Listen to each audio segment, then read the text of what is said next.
Hello and welcome to Devotion to Writing, a channel devoted to helping you cultivate a daily writing practice and realize you are creative abundance. I wanted to start today because I've been reading Vicktor Frankl's book, Man's Search for Meaning. So I wanted to share some of his ideas with you from this beautiful book and how they relate to our writing and our creativity. So Vicktor Frankl wrote, "Everything can be taken from a man but one thing, the last of the human freedoms, to choose one's attitude in any given set of circumstances, to choose one's own way." Now, Frankl wrote this after he was in Auschwitz for many years, surviving even his wife and his friends who perished in the concentration camp. But that he wrote that we choose our attitude in any given set of circumstances. We have that freedom to choose our own way. I just think it is so brilliant and such a testimony to the spirit of Frankl, but also a testimony to the human spirit. Writing is what he describes. It is the freedom to choose, to exercise. It is our ability to choose our own way, to fashion our own way, to create from a series of choices that lead us to discover new avenues and new connections and ways of seeing and ways of being and ways of saying. Creating is a dynamic process of choosing, of continuing to choose. We name one thing and then another when we write. We literally lift it and we put it down on the page. That is what it means to describe. We put it down on the page. We describe our experiences, our feelings, our thoughts, our life, our memories, the events that have shaped us. We put them down, and it is a choice that we make about how we present these things, what we present. We present what we see, what we feel, how we related to this. And in doing so, we admit, we let in, and we omit, and we keep out. We choose this when we tell about anything.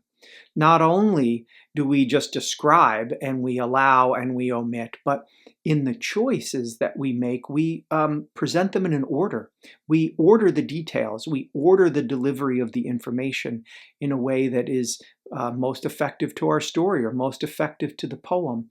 The order in which we present things also lends them their importance. It also puts them in proximity to other events or other objects, other things within the work, the story or the poem, which creates tension or releases that tension. But the ordering, in addition to the choice of what we put in and how we describe it, but the ordering is also a choice that we make. So what I'm talking about in this video is just for us to pay attention as writers, as creators, about the choices we have.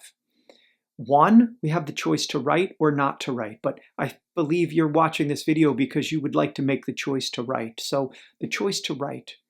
The second thing is we have a choice. We get to choose what we say and how we say it, how we present it.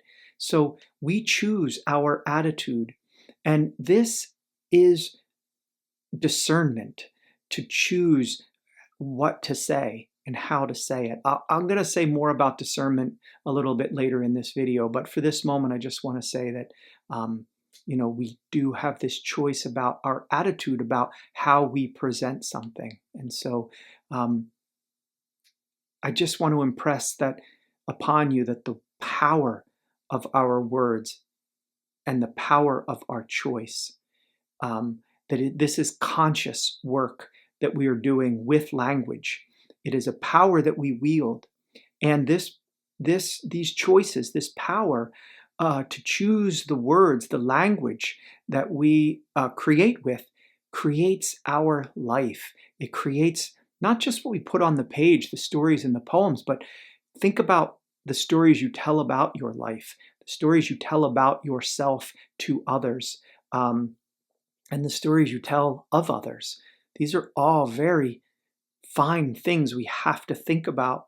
The power, the effect of our words. They are magical and powerful incantations. They color how we see the world. They color the way we present ourselves. So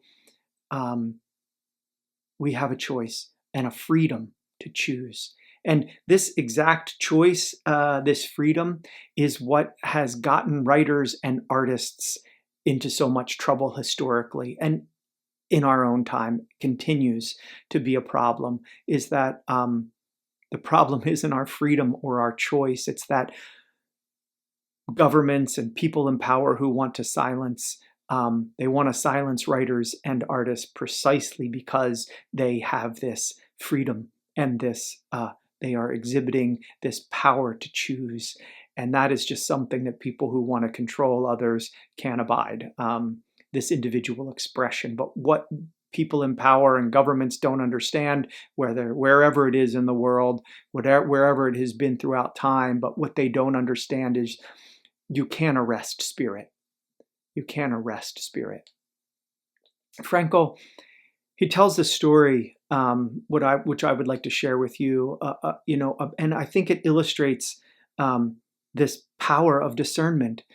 It's a bleak story. It's a bleak situation that he describes, but he also chooses to see in it some really beautiful, uplifting symbols, moments. And so I'll share that with you. He writes, "The dawn was gray around us. Gray was the sky above. Gray the snow in pale light of dawn. Gray the rags in which my fellow prisoners were clad, and gray their faces. I was again conversing silently with my wife, or perhaps I was struggling to find the reason for my sufferings, my slow dying.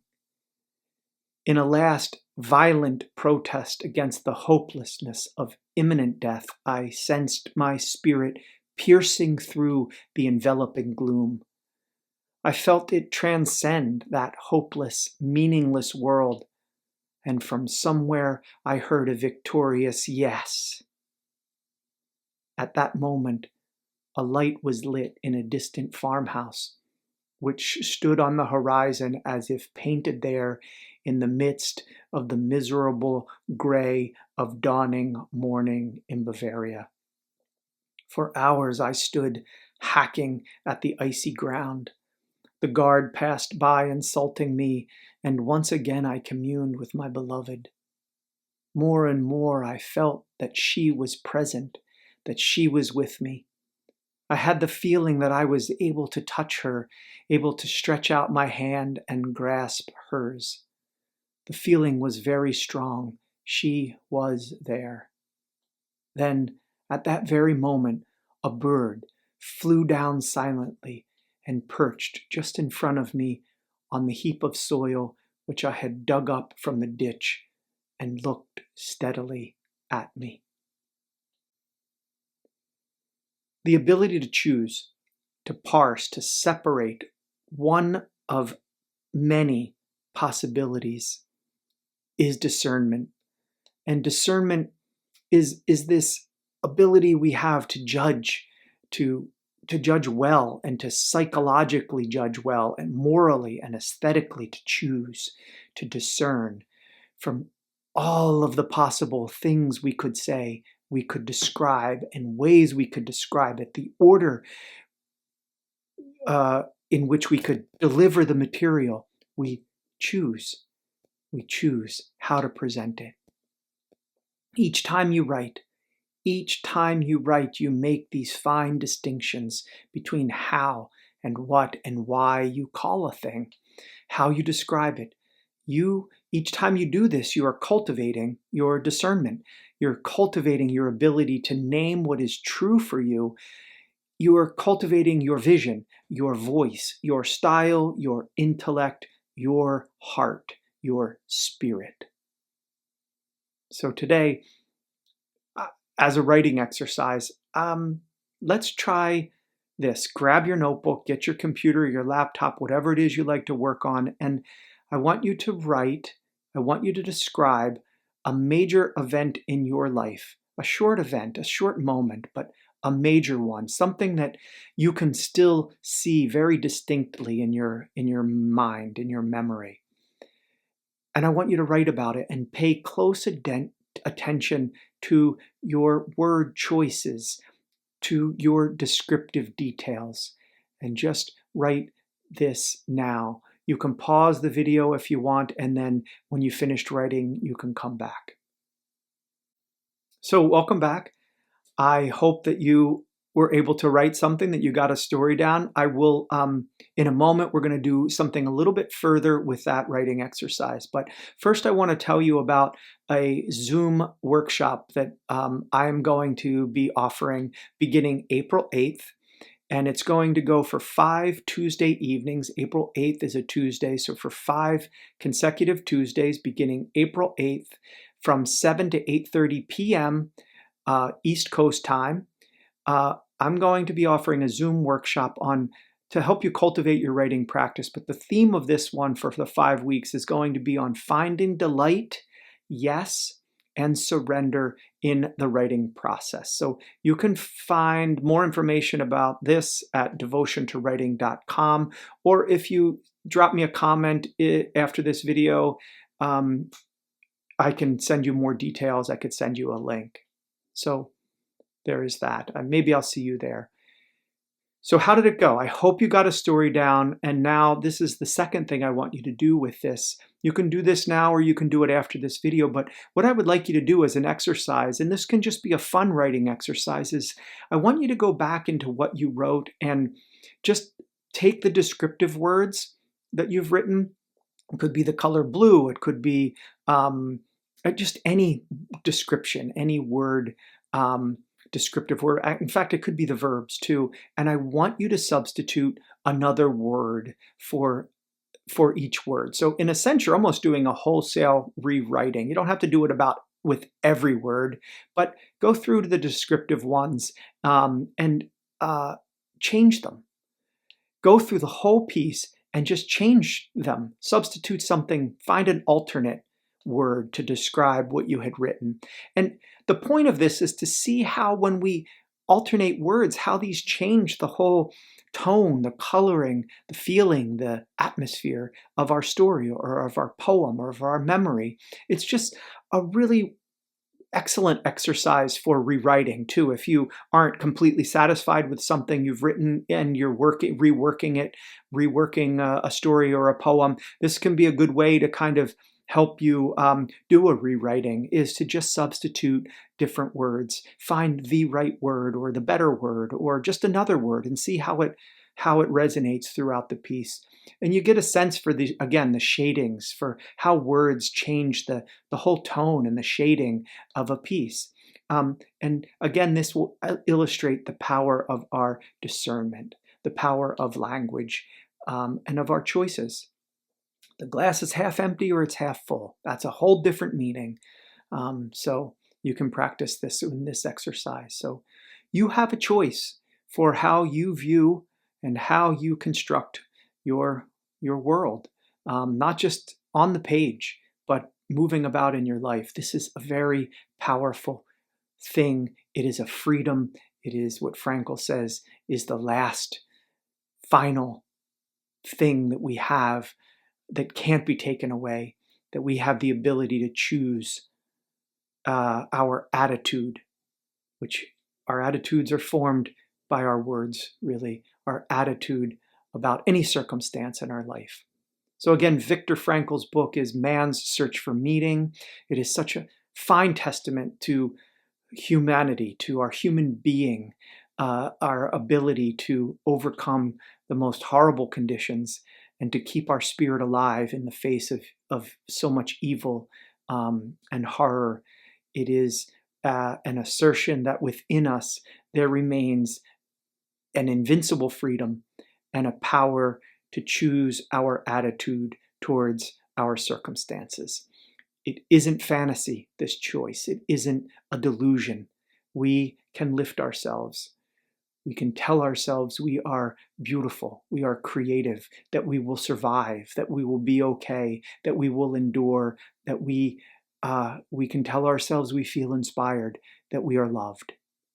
So look again at Frankl's story of digging in that trench in the ice of Auschwitz, and just see how he's able to take and parse from that horrific day, and I'm sure there were many, many, many more, but that one day digging in the ice and see in the distance that light lit of the farmhouse and feel his wife's hand, who was no longer there, and to see that bird sit on that pile of rubble and stare steadily at him. We can and we do succeed.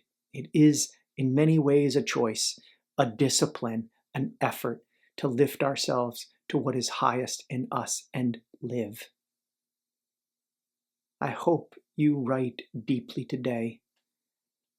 I know that if you write, you will write beautifully, because beautiful is what you are. Thank you for watching. Blessings.